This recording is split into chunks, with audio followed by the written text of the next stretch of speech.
can use him today.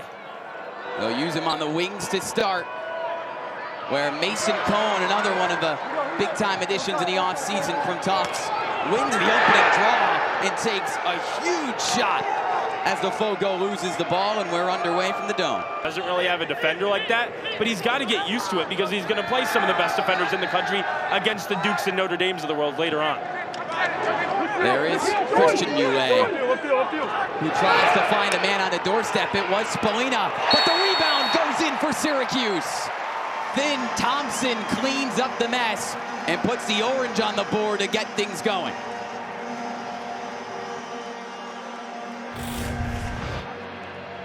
Just really, really gritty offense from Finn Thompson to follow up. He's only 150 pounds. He shakes off the pole, picks up the ball, scores himself. I mean, that's just pure effort. That's not strength. That's giving a care about what you're... Gaudy numbers, but the #1 impact transfer, according to Inside Lacrosse in the preseason, coming from Princeton.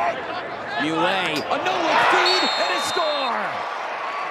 Good to get Joey Spallina going.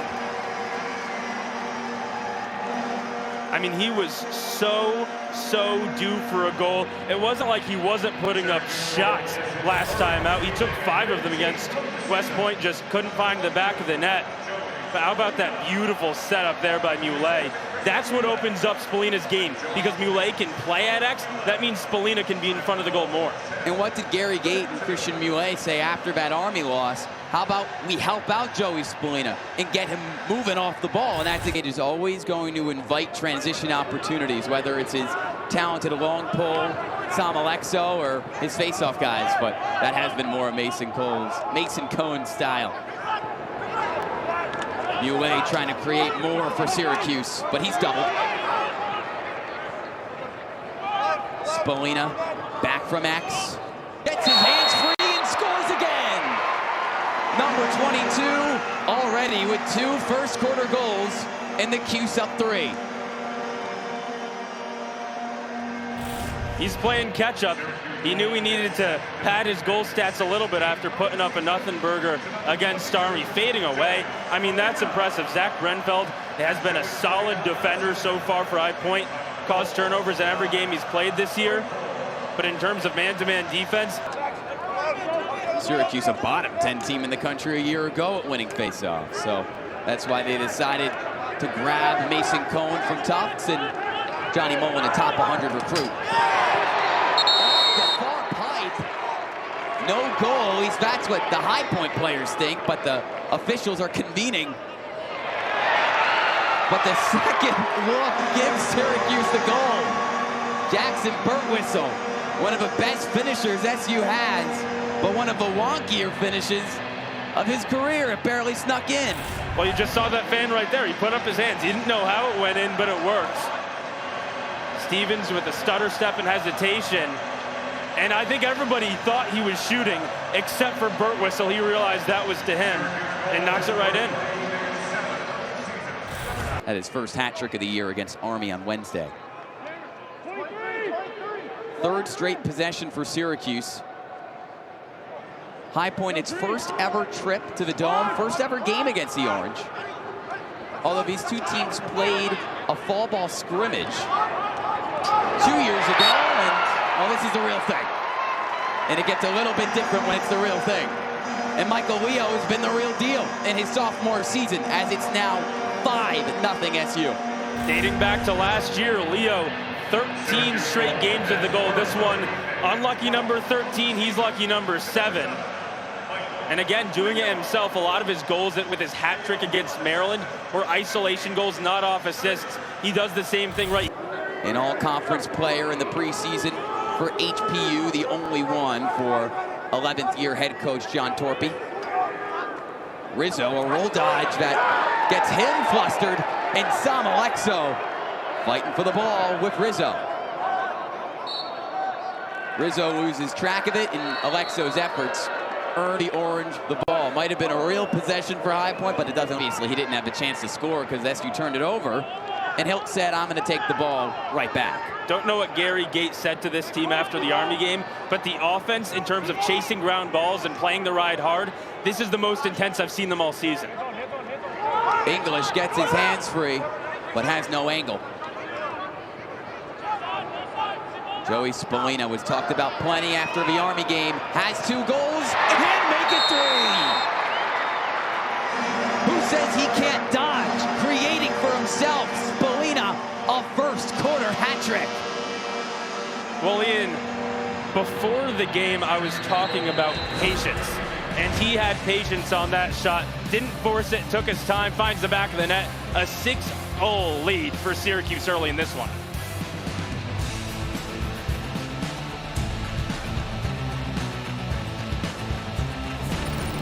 Back. 10 seconds on the shot clock. Met by a slide on the far alley, and an errant pass nearly falls into the goal. Will Mark right on the spot. Great defense there from Caden Cole, a captain on this Syracuse team. He was removed from the starting lineup for the past 3 games. Now back in the starting lineup. He clearly hasn't missed a step.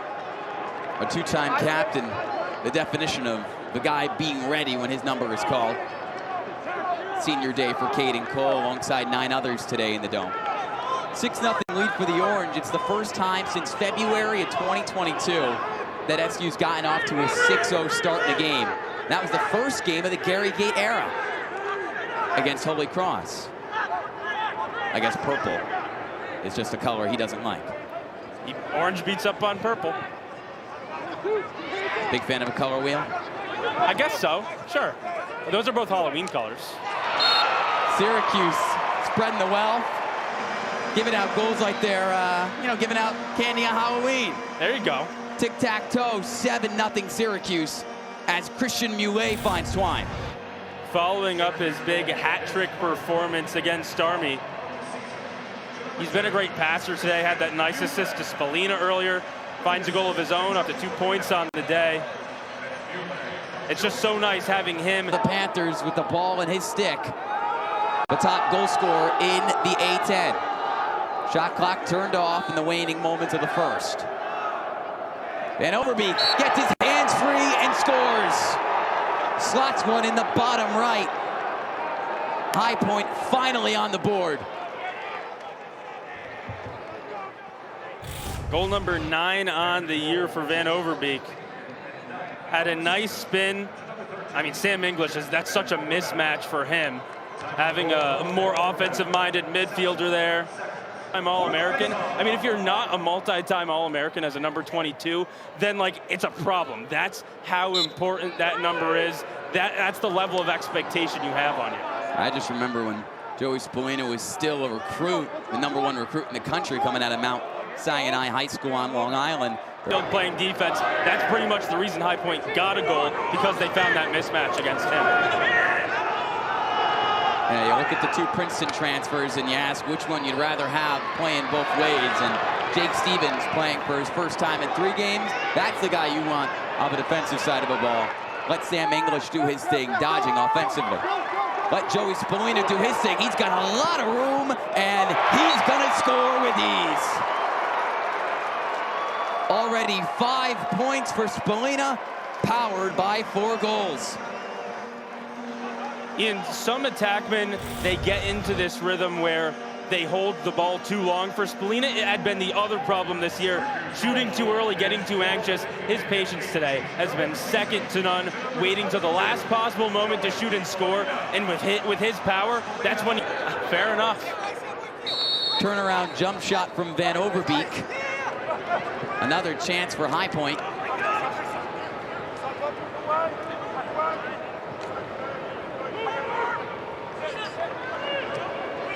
A behind the back flip. An underhand shot and score. The 2 best players on this attack line looking like it. Van Overbeek to Braden Maia for the score. Yeah, Matt Wright, the Syracuse pole, was caught out of position there. Went for a shove late. Figueres honestly caught out of position as well. That's way too much room for the best attackman in the A10. Highpoint survived Cleveland State on the road without both. Nobody unbeatable. Duke also proved that last night in a loss to UPenn. Braden Maia tried to pot his second straight goal and shot one right off the left pipe, which has done no favors for either team. Cross-field pass, just short of the intended target, Isaiah Moran Weeks. Syracuse running and gunning, Spallina family. Behind cage, Muley gets a step on his man, turns around and can't bounce it in. Good effort from Burtwhistle to win the ground ball to himself, out-racing Robbie Lang.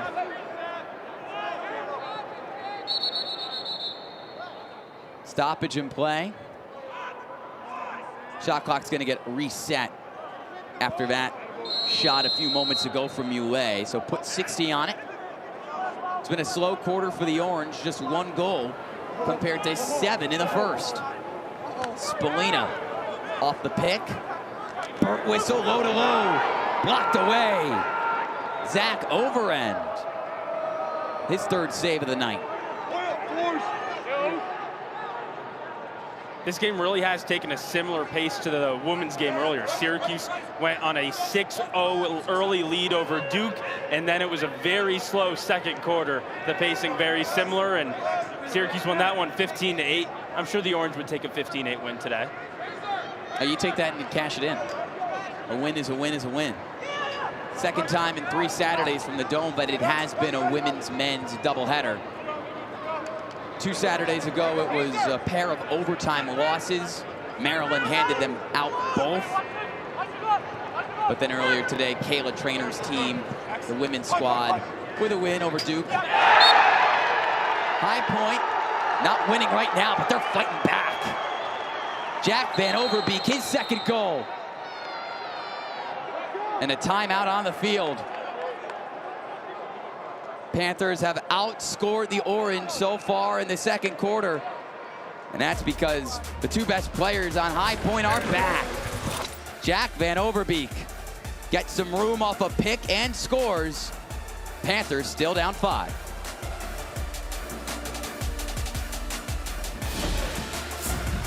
Talent with some Canadian influences as well, guys who can finish and have experience, and that's what John Torpy's always looking for, because you're not necessarily going to get those top 100 guys if you're at a mid-major. You look up and down this roster, you've got Nick Murphy from Las Vegas, Nevada. How many D1 lacrosse players do you think come from Las Vegas, Nevada? I'd guess not a bunch. Well, Highpoint scoring in bunches in this second quarter. Off a cut, Isaiah Moran Weeks. First goal of this game after his career game a week ago. A personal best 4 goals against Cleveland State. Really stepped up with the absences of Maia and Van Overbeek. But just was wide open. Again, Figueres getting caught out of position. A late slide. But there you're talking about the great passing from Jack Van Overbeek. Have stayed disciplined. No penalties on John Torpy's unit.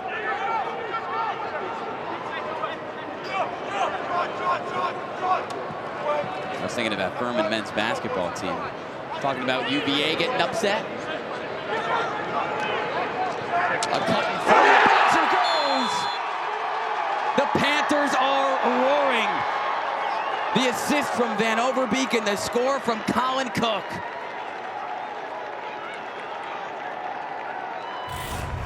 The second quarter has been all Highpoint. 4-1 advantage. Van Overbeek from X once again. And that wasn't really anyone caught out of position. Carter Rice, the short stick, was right in. Under halfway through the shot clock. High, it's in! But it gets waved off. It did not find the back of the net. It just snuck by the left pipe and landed on the netting, but not in it.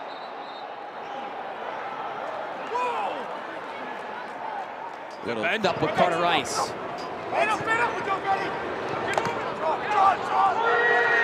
Rice and Van Overbeek once again. Quick stick, back in front. Caden Cole going at it. You can hear that from all the way up here. Van Overbeek up top, off the save. The senior steps up big on senior day, trying to halt this Panthers run. But this ride presenting a challenge for Syracuse, as neither team has corralled it in the midfield. The Orange have been perfect on clears today. Play finally stopped. Syracuse has the ball.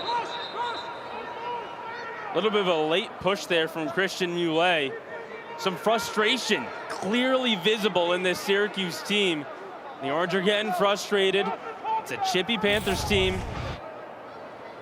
There's a lot of bodies in there. It is a lot of contact. It's hard to stay away from people. He took a little bit of contact. Scored 1 second quarter goal off the stick of Joey Spallina, who's been great statistically, 5 points. Orange on the ride, get the ball back, and there is number 22. Back to Hiltz, wide open, that's too easy. The Orange beating the buzzer, but Highpoint rushes the field because the goal appears to be waved off. Frame for frame, let's see. Did Owen Hiltz fire this one off in time? On the field, they say no. And they're right, it did not leave his stick before the clock hit triple zeros. Clear no goal to me. No goal is the call. Gary Cate just looked back at the crowd and shrugged. No goal. He did everything that he could do. Why not throw the challenge flag? But the score stays 8-5. Syracuse scored the first, because before the Orange can think about Hopkins, they got to pull out a win against Highpoint. And it's all Panthers right now in terms of momentum.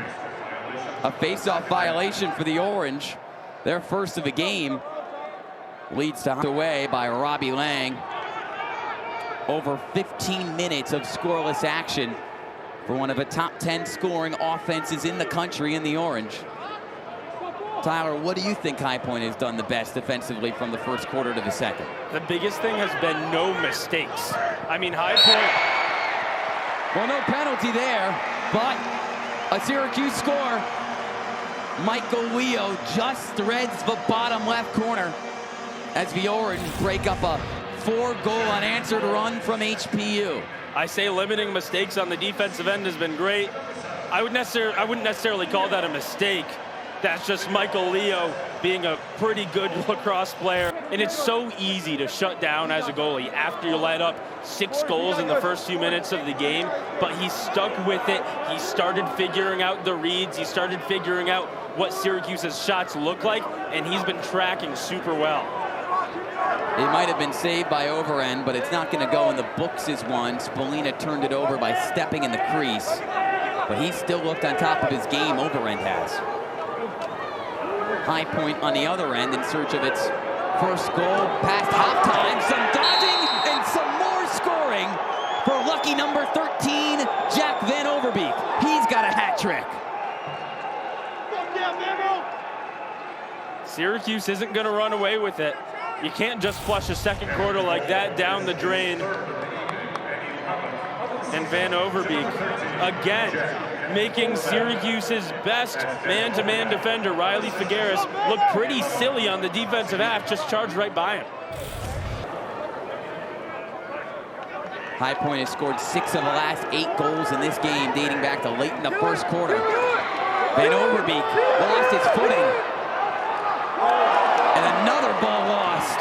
Moran Weeks has it checked free, but somehow they get it back and they score! Jack Van Overbeek can do no wrong. Well, for him, he did the easy part of the job. He just sent the ball into the back of the net. The real hero on that play, Jack Sawyer, making his first start of the year, heads up pass, knew right where to look when he picked up the ball. Taking advantage of his first starting opportunity of the year A huge play there. The bench is getting more and more hyped up. Luca Accardo. Yeah, Accardo takes at least 5 faceoffs every single game, was 6 for 9 against Cleveland State last week. He's a super solid backup, basically the John Mullen for his team, the second guy that still gets quite a bit of attempts. Well, the combo of Accardo and Hoban, 11 of 19 at the X. A wrap around and a good slide from Dwan. Oh my goodness! Highpoint's going crazy, and Braden Maia is too. A spin around score with no angle. I mean, everybody in this stadium is in disbelief right now. Caden Cole didn't see that coming. Will Mark didn't see that coming. And guess who's responsible for a big part of this play? It's Jack Van Overbeek again with a huge pass and a fancy finish by Maia. Losing all of these face-offs in a row. I kind of had the feeling that he was going to go out there and maybe rush a shot. And he didn't necessarily rush that, but it wasn't the perfect look. It was a good look, not a great one. Losing a bit of the patience the Orange had so well in the first quarter. A first quarter that Syracuse ended ahead 7-1. Highpoint has scored 8 of the last 10. Talk about a fantastic first ever meeting with Syracuse. The Panthers in search of their first top 10 win in half a decade. English and Allie Dodge. Spolina. A cutter. And a score! Owen Hiltz wants to make sure his senior day doesn't get spoiled.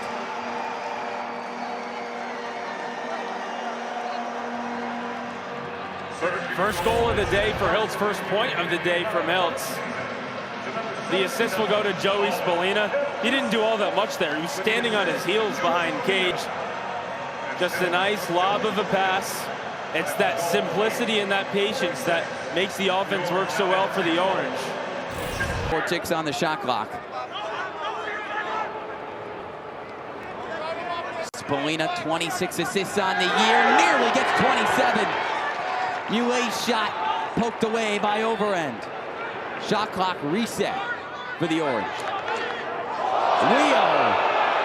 Opportunity Syracuse can't waste in a 2-goal game. After the penalty from Henry Mudlath. Low, deflected away. Syracuse gets the ground ball. Hiltz' shot, no dice. Stevens and Hiltz applying the pressure. Syracuse keeps it thanks to Spolina. Still on the advantage. Yeah, rush 2 shots there. Still over half of the penalty remaining. No need to force anything. A little swing dodge and a score! Staying patient is Owen Hiltz. Back-to-back scores for number 77. Yeah, that's the opposite of forcing anything. A beautiful, smooth swimming stroke from Owen Hiltz. His second goal in the last few minutes.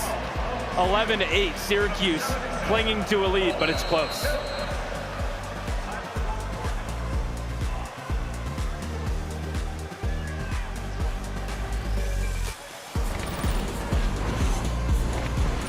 Wings for Syracuse. And Mason Cone feeds it back to Stevens, who loses his angle and the ball. Hiltz on the pickup. Mason Cone and Johnny Mullen talking about stopping the bleeding. They have been important in this third quarter as well at the X. Hiltz tries to stay hot. And that's exactly what he does. Making it look too easy, pumping up the crowd and giving the Orange some breathing room. He's on an absolute tear right now. Syracuse riding the hot hand. Beautiful dodge by him. Pings the upper corner. This is the Owen Hiltz that Syracuse fans haven't seen in a while. Tyler, he hasn't had to take over at any point. That's 3 straight faceoff wins for the Orange. A 3-0 run from Syracuse after Highpoint, who initially went down 7-0 in this game, drew within 1. Sammy English trying to up the lead. When he gets that right hand free, he's dangerous. Spolina spins inside, scores! 5 goals for Joey Spolina in his first of a second half. Orange up 5. Spolina's been quiet since the second quarter, but a beautiful spin there again, setting up his own shot. He has worked well all day long on Zach Brenfleck, the High Point defender. Going to be under the microscope. Whatever you're looking at today, it looks pretty good. 5 goals for Spolina, that ties a career high.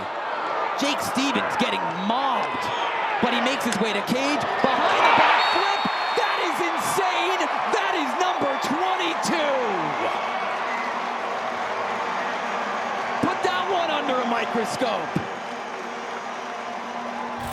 Joey Spolina with a beautiful finish, but even more impressive maybe by Jake Stevens. The failed swim dodge, getting mauled by 2 different defenders, then a third. But Joey Spolina nails another goal. Like you said, he's 22. After one of the worst games of his career against Army, he expects this, and people should expect it from him, but he got amped after that one. Johnny Mullen, another one!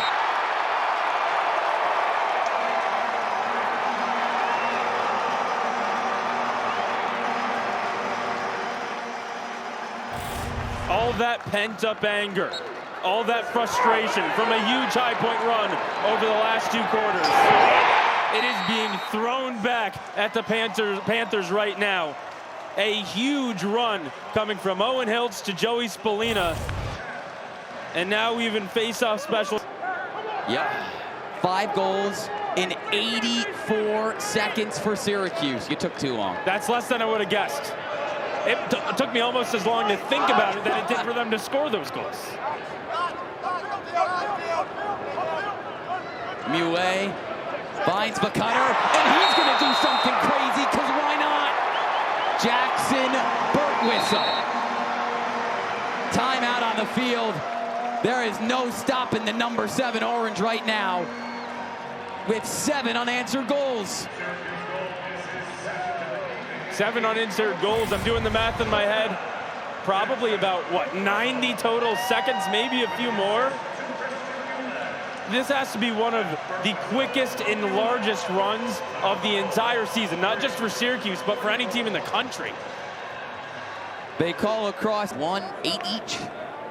The most involved we've seen Johnny Mullen, so you're going to get a lot of good and a lot of bad when you're out there longer. But just such a difference from last year when Syracuse went to 2 face-off specialists because neither of them were really stepping up to the challenge. This year, Syracuse can go to 2 because they both play well. Jack Van Overbeek has stepped up to the challenge today, doing his best to keep High Point in it. One of the best games of his career. That's goal number 5 and point number 8. He's been putting High Point on his back today. I mean, had nobody in front of him. Again, a late shift by Syracuse. This time, Billy Dwan, the guilty party. But he can't do it alone, and he really has been trying. And now, turning it over, Jack Sawyer. Van Overbeek, a flip. The poles come crashing down on Colin Cook, who does have a goal himself. Last chance for High Point to reestablish any kind of momentum. Syracuse, a 7-0 run. A 7-1 run, Lavin. And now a 7-2 run. As number 7 for High Point, Ryan Hines, gets them in double digits. Hines had a really tough start to the year, but now has a goal in each of the last 3 games, a total of 3 on the season, 1, 1, and 1. That last one coming against Syracuse through 2 defenders, fading away against one of the best netminders in the country. That's quite the way to pick up your first goal of the day. And it's taking all those opportunities. You know why that happened? Well, it's because Syracuse won 11 of 14 faceoffs in the 3rd period. They don't win the first face-off to start the fourth quarter, and the momentum and the run back in the possession of Highpoint. Jack Sawyer with the score. Right off the face-off win. That's back-to-back for the Panthers dating back to the last frame.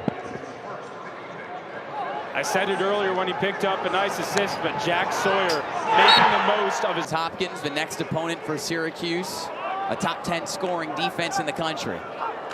Oh, and did we say that they beat Virginia today? I don't know why any Johns Hopkins fans would be tuning into this broadcast, but if you are, the narrative in college lacrosse this... Orange in search of their 5th win on the year. Luke Roa had that shot that was backed up by the Orange. Spallina trying to add to his career day. Burt whistle, no good, but the rebound is. Highpoint doesn't think it is, but the referees do. Chaos in front, and the goal goes to Christian Muley for now. Yeah, it looks like Muley didn't step on the crease. It was close, but he kept his toes behind. I mean, if anything, the goalie overend really dove out of the crease, made some contact, but Muley seemed to be in the clear. There is a challenge flag sitting at midfield, thrown out by Highpoint head. Look, a chaotic sequence, Tyler. A rebound off a Burt whistle BTB, and Muley was outside the crease officially. We were watching this together throughout the commercial break, and it looks... No, when they play off him, he really sits on his heels. Some players you'll see, they'll be jumping on their toes back there. He's completely flat-footed because he has no intentions of moving. Well, that shot clock continues to move. Over half a minute to go. Trying to lull this Highpoint defense to sleep and potentially deliver the knockout punch. Spallina finally decides to do it himself. And that's usually a good thing. Joey Spallina adding to a career high with 7 goals. 7-goal lead as well for the Orange with 6 minutes to go. The ultimate prove-it game for Joey Spallina. Look, I know it's against unranked Highpoint, but no goals. Oh, man, that just, sorry to cut you off, Tyler, that leaked right out of a cross of overhand. Certainly not one of the prettier goals by Spallina, but 7 is no accident. Maybe you have 1 or 2 mixed in there, but you can't get lucky for all 7 goals. And just so good for him mentally after that 0-goal performance against Army that we've... 13 saves from Mark on his senior day.